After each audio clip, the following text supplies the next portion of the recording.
Do not attempt to adjust your set. This is a streaming freedom video bulletin. It cannot be stopped, and it is the only free voice left on the net.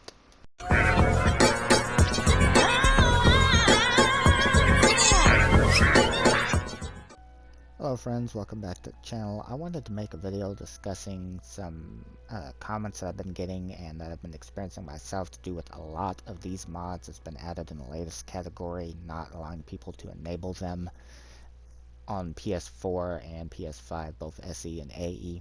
So if you go into one of these mods and you attempt to download and install it into your load order, you're met with the message, the creation cannot be enabled because it depends on files that aren't present. And as you can see, my only option is to go ahead and remove the mod. And at least as of the date of the recording of the video, each of this SR exterior series by the mod author Lux D. Rice is giving me the same error. Now, if you're somebody that you're looking for a fix for this error, because this is happening with other mods by this and other mod authors as well, I don't have one. I'm not going to waste your time. I do have a fix that some people reported works that I have not tested myself. I'm going to cover later in the video, but if you don't want to wait around for the entirety of that, the Cliff Notes version is that some people have reported completely deleting the Skyrim app and reinstalling the game fixes the issue.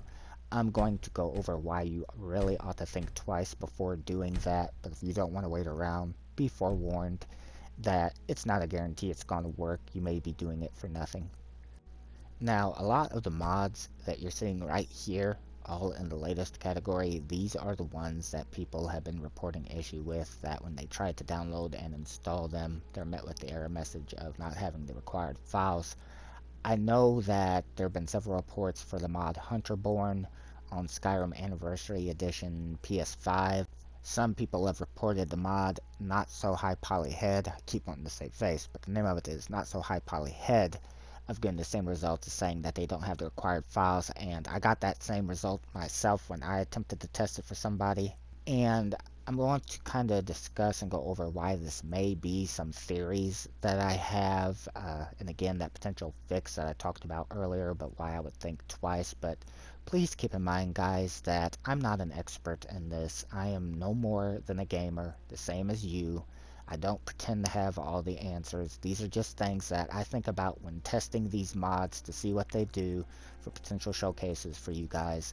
But please don't take anything that is in this video as fact. It's all speculation on my part.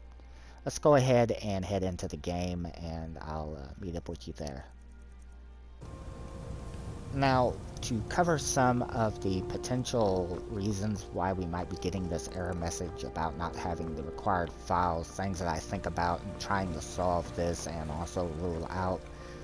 One of the most obvious reasons could be that we simply don't have the file that is needed for the mod to function correctly. Maybe it is dependent on another mod and we don't realize that we need that mod. Perhaps the mod author isn't being,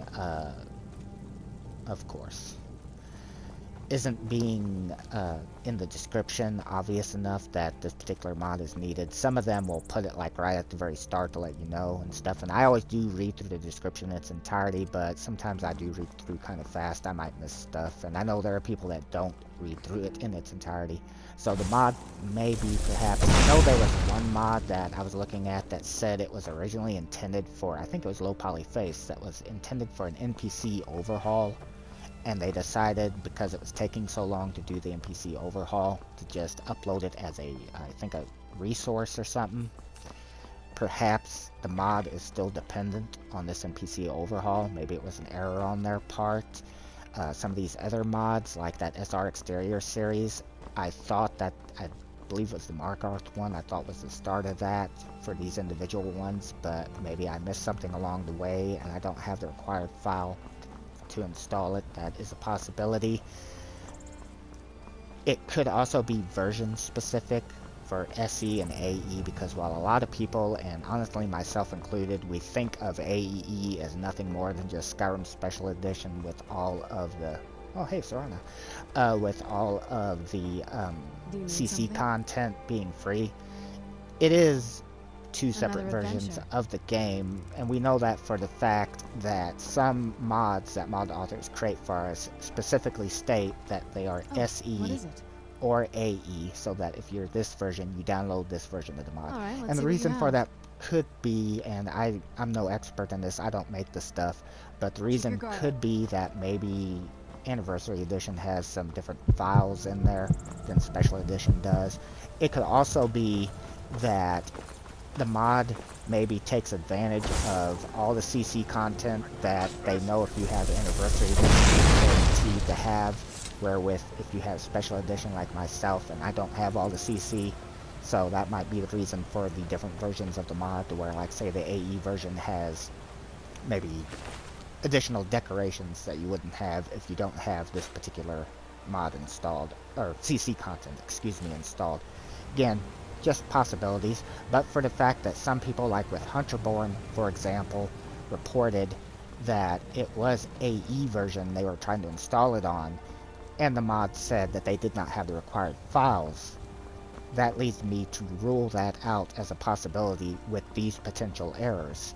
More so, I would think it's simply because we're not aware of a separate mod that we may need, or the mod was originally reliant on a separate mod, and when they decided to port it here, and maybe they thought they cut the ties to that mod, maybe it didn't. I don't know, I can't say for sure. It's just something that I See ya. think about. Now, for the potential fix that I mentioned earlier, because I knew not everybody was going to want to stick around, however long this is, for those of you that did, that some people have reported that completely deleting the Skyrim app and reinstalling the game then fixes the issue where it says you don't have the required files. I would think awfully long and hard before trying to do that, because for one, you should not have to do that. That should never be a requirement for you just to get a mod. I thought I crashed there for a minute. Just to get a mod working. And just because I remember, I think it was for Hunterborn, I remember seeing a comment, I believe it was on James Emerson's channel, the Stoners Roundtable podcast, somebody commenting that they fixed Hunterborn by completely deleting the game and reinstalling it. But the thing is, just because that worked for that particular person, that doesn't mean that it's going to work for everybody, because those that's played this game long enough know, I remember during patch 120 and 121, how the game broke so many different ways for so many different people across all different platforms, because I was getting so many different messages from everywhere. And I've always theorized that's probably due to our individual load orders and the way we have our mods placed in that. That's why, and then also on top of that, hardware, if you're running it on PS4 Slim, PS4 Pro, PS5, SE, AE, whatever. So that's a potential lot of work, because you have to realize if you delete your game, you're losing your entire mod load order. You're going to have to re-download those and replace them in the order you want them in your load order. If you have it saved to Bethesda Net, it might be a shortcut to reload it from there, to where that isn't too bad. But I've noticed that there seems to be a bug where the more mods you have in the load order, that restoring it from Bethesda Net doesn't restore everything, and then you still have to download additional mods. Then on top of that, you also have all the Creation Club content you're going to have to reinstall. That's a hell of a lot of work, depending on how much you have mod content-wise, for it might fix the issue for something that you're not even aware do you want to use it or not, once you've actually taken a look. So, again, I want to make it perfectly clear, nothing here should be taken as fact. This is just stuff that I think about in playing the game, testing these mods, that I figure if maybe it helps somebody out, I'll share my thoughts, but again, they're no more than just my thoughts. I hope that the video was able to help you guys out. Thank you for taking the time to watch it, and hopefully we can get these issues resolved. Take care. This has been a Streaming Freedom Video Bulletin. Peace out.